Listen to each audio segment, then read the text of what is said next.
We didn't think we'd be doing this year, and I think that's why I'm so upset and anxious. Is that we were promised directly or indirectly a better product this year. Maybe they weren't going to make the playoffs, but the product, when the product is worse, and you have been spoon-fed garbage for 2+ seasons, I mean, people are going to lash out, and they have every right to be. Yeah, you're looking at Kenny Dillingham getting a signature win there on Friday night in Tempe. That's a good point. And then, galvanizing a fan base. You're looking for something similar. You thought, this is the decision makers that can lead us out of the darkness, and we still remain there with candlelight, trying to find our way through. And the road doesn't get any easier. I mean, we knew that, right? I mean, as far as this, you made things tough on yourself with a loss at home to your predecessor for Jonathan Gannon, a blowout loss to the Washington Commanders, and you did a great job in responding and going up against, the San Francisco 49ers and pulling out a win on the road that nobody expected you get. And then right away, you lose kind of all that goodwill that you created from that W. You put yourself back in the hole. Now the Arizona Cardinals have to dig themselves immediately out of that. Back at home, Monday Night Football against a very well-coached team, a team that with a very good quarterback that's playing at a good level, a nice enough level right now where he's not being asked to do too much, and they're winning football games, and they're a top 5 defense as far as yards against right now. It becomes even a rockier road to try to get yourself back on track against another team in a semi-prime time situation. Yeah, thankfully ESPN Plus, if the Cardinals opt to revert back to their egregious prime time no showings. Mannings, no nothing. Yes. Just the comfort of an app. We're going to tuck you away over here at Cardinals until you can prove it otherwise. No And Joe Buck, no Troy Aikman. you made a great point just now. All the goodwill that the Cardinals seemingly built, the bandwagon was reestablished for this coaching staff, this new regime. I mean, you lost a wheel on that bandwagon today. It's seemingly crashed and burned in Lambeau Field because your team did not look prepared. They didn't look professional. Penalties, injuries. I mean, every week you have a sudden momentum. You win a game you're not supposed to. Then you take not only a step back, it begins to question where everybody's talking about people losing jobs today. That shouldn't be the case.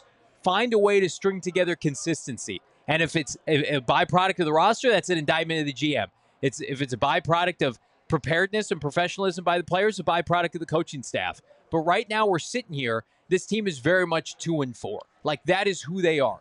They are on pace again to win about 4, 5, 6 games. And you're going to get a fan base that once had renewed hope and optimism. We've been doing shows every single day throughout the course of 2024. There was not as much hope and promise and optimism with the combination of JG, K1, Austin Ford, Marvin Harrison Jr. that we've seen in multiple years, even the year they started 7-0.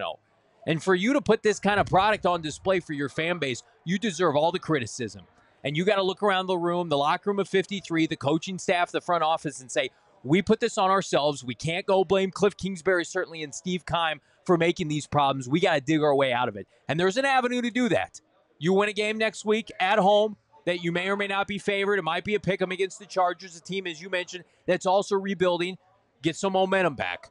But you start stacking these losses, loss after loss, egregious outing after egregious outing, embarrassment after embarrassment. People are going to say, you know what?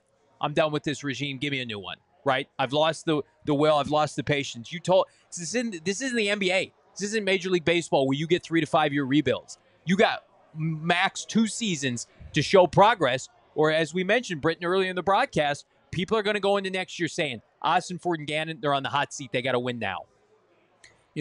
It's got to be an all-hands-on-deck week. You lose what you were able to kind of gain with the the win last week. Yeah. To kind of just proceed on the extreme side of caution with Darius Robinson, 27th overall pick, and Zay Jones, the receiver that's coming off suspension. Now it's like, hey guys, we need you. We need you to enter the lineup.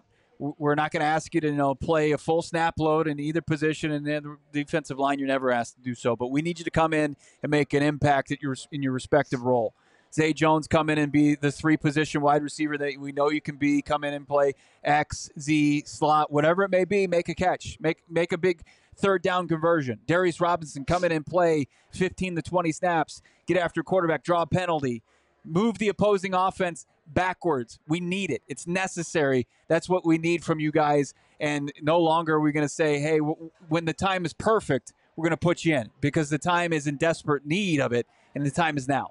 We all silly like the mayor.